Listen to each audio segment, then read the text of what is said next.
Hi, this is a response to Penn of Penn and Teller fame on the question of if a person being saved is a matter of saving their very life, preventing them from suffering eternal damnation. Can we say that that's a little bit like somebody being in front of a truck that's speeding toward them? It's definitely going to hit them, and why wouldn't you push them out of the way? Why wouldn't you pull them out of the way? Why would you allow people to be damned when you can save them? Good question. Let's take this, first of all, look in the initial example. Penn, I have no doubt that if I was standing in the way of a truck, you could pull me out of the way of that truck whether I wanted to be pulled out of the way or not. You're a lot bigger than me, and I'm sure you're stronger than me, and you could definitely just yank me out of there. But when it comes to people being saved, it doesn't work that way, because there's a little thing called free will, and we just can't force people into the kingdom of heaven. I wish we could, but wait a minute, do I really? Because if we did, then there would be no free will. If there's no free will, then there's no love. There's no possibility of somebody choosing what's good. The whole point of free will is that people can choose what's good, not that people can choose what's bad. Yes, they can choose what's bad, but it's the choosing good that's the big deal, because for a person to truly become good, they have to choose it. If it's forced on them, then it doesn't work. At that point, it's no longer being good. It's just like an animal or a rock or anything else doing what it does. It's neither good nor bad. It's simply what it is. It does what its instincts require, or in the case of a rock, it doesn't do much. So the problem with the analogy right from the beginning is that we don't have the opportunity to forcibly pull somebody into heaven. Interestingly enough, there's a gospel, which I'm sure you're familiar with, because I know that I read the opposition all the time in anything, not just in politics and religion and anything else. I want to know what the opposition is. I care more about that than I do reading stuff that reinforces my own view. I'm sure you're the same way. In the gospel is the story of the wedding feast, and the king or the ruler or whatever, says, hey, I'm going to invite all these nice people, and all of them don't want to come. So he tells his servants, go out there and find people and bring them in, and he still doesn't get enough people. So he says, force them in. Go out into the hedgerows, beat the hedgerows, pull out the people that are hiding, pull out the people that don't have a home, yank them all in here. I want my house to be full. And that is obviously seen as, that's a parable about God and wanting his house to be full, wanting heaven to be full. Why is a good question, and we'll get to that maybe. But the point is that it's about free will. We can't force people. Practically speaking, though, could we do more than we do? And the answer is definitely yes. Certainly we could do more than we do. What's the problem? Part of the problem, I think, is that we're not all that good ourselves. We're all struggling. Everybody's got their own thing going on. I saw your video. Excuse me, I'm trying to drive properly here. I'm pretty good at driving and talking. If you were in the car with me, that'd be great. If you ever come out here and you want to get in the car and we'll go drive, or we'll go sit someplace and have dinner, I guarantee you we'll have a good time. So the problem is that, I saw your video a year ago. Why am I just now getting to sending a response? I want to be in the right frame of mind. I want to do a good job. I've got work to do. I've got a family to take care of. I mean, I was going to say to raise, but my children are grown. Some of them still live at home. They all work. They all have lives. And at the same time, I try to spend time with everybody. We won't go into my personal stuff, but it's pretty fun. I don't know if you'd find it interesting or not.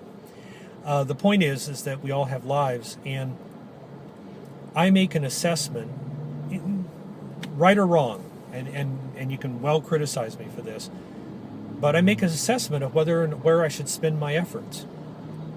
If I go and have dinner with one of my children, I can support them, I can encourage them, I can receive some encouragement, we can have some laughs. I know it'll be a good time, and I believe it to be productive. It's an expression of love. The chances of you ever seeing this video are so small that is it really worth my time? It's a risk-benefit analysis, if you will, or an investment-benefit analysis. For the time that I put in, and it's more than just this time, because I've been thinking about this for a year. But for the time that I put in, will I get a return on the investment? Well, what is a return on the investment? You even looking at it is worth it to me. But anyway, with all apologies, here it is. And so I'd like to take one more thing, though. I proposed to you an alternate analogy, and that is that assume that I have an absolutely incredible, vast fortune. I've just got so many billions, and they regenerate all the time so that I can never, ever run out of money. The question is, what lengths would I go to get something to every poor person in the world? And let's assume that I can give to every person in the world. Rightfully, I should dedicate my whole life to that, to enriching everybody in the world, making sure that no one is hungry. And that would be reasonable. I think that I could be very rightly criticized if in that situation, if I didn't do everything that I could to expend every bit of energy I had for the rest of my life to taking care of people, if I have unlimited means. Certainly with limited means, it changes that. But with unlimited means, it would be wrong not to go out and do something for absolutely everyone I could. And as Christians, we believe that we do have unlimited riches. We have the riches of God. Primarily, we have the love of God, and our job is to spread that love, to love everyone around as much as we possibly can, to spread that wealth. And we don't lose anything by spreading it. Arguably, we experience it more deeply when we spread it, but we're limited creatures and can only receive just so much love. The rest of it just spills off. We would like it to spill off onto other people. So having said that, we're all pretty deficient. We do a pretty poor job of spreading God's love.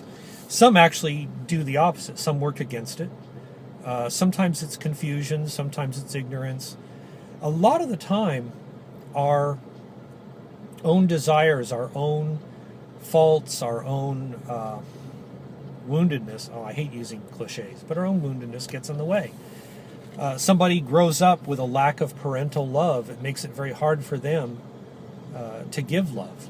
It can. Now, for some people, they grow up that way and they're determined that they're going to be better to others. For me, I was bullied when I was a kid. Being bullied when I was a child made it so that now I want to make sure that I treat everybody with respect, because I don't want anybody to ever experience, certainly not from me, but from others even, I don't want somebody else to experience the loneliness and the fear and the sadness and depression and everything else that came from being treated that way. I remember what that was like. I will never forget it. I'm not going to let somebody else feel that way if I can help it. That isn't always easy to get around. It isn't always easy to prevent. I think I've done pretty well with my own children. They seem to have done a lot better with that kind of thing. And I'm really grateful for that. But the times have changed a little, and maybe where we grew up made a difference. Nevertheless. So the idea is to spread love, and we don't do that as effectively as we could. So I don't know. Maybe that helps. We can't just yank somebody out of the path of the oncoming hell because there's free will, because the person can refuse the help. In your example, the person couldn't, at least I couldn't refuse the help. If you wanted to come and yank me out of the way of a truck, it's guaranteed that you would yank me out of the way of the truck. At the same time, we can flip this around and put it in terms of love and say that we are here to give love. And I think, in closing, that between the two examples, it's going to be a lot easier for me to love somebody against their will than it is to save them from hell against their will. I can love them against their will. I can show someone courtesy. I'm doing it right here even when I drive, letting people into traffic. And in making this video for you, which you may never see, probably will never see, but extending that love to you, taking the time, letting you know that, yes, I believe God loves you, that I love you, and it doesn't matter what you do. It is unconditional. You can make fun of me. You can put this up there and say how stupid it is. You can do anything you want. You certainly have the wealth and the power to destroy my life if you wanted to. You could take me out. You could hire a hitman. But in a less dramatic sense, you could certainly get me fired. That would be easy enough for you to do. That's a threat that a lot of us live under every day, because if we're going to witness to the faith, it's certainly not something that's popular. But the chances are you just ignore it, and that's a blessing for me. But I take my chances, and the love is still extended. And see, you can ignore it or not, but the love has still been given. So I think between the two, I would rather focus on loving people rather than trying to tell them I want to save them from hell. My goodness, people make enough hell for themselves in this life, and there's things that I can do to help them here, even against their will. If I give $5 to somebody that's homeless, they may go out and spend it on booze or goodness knows what.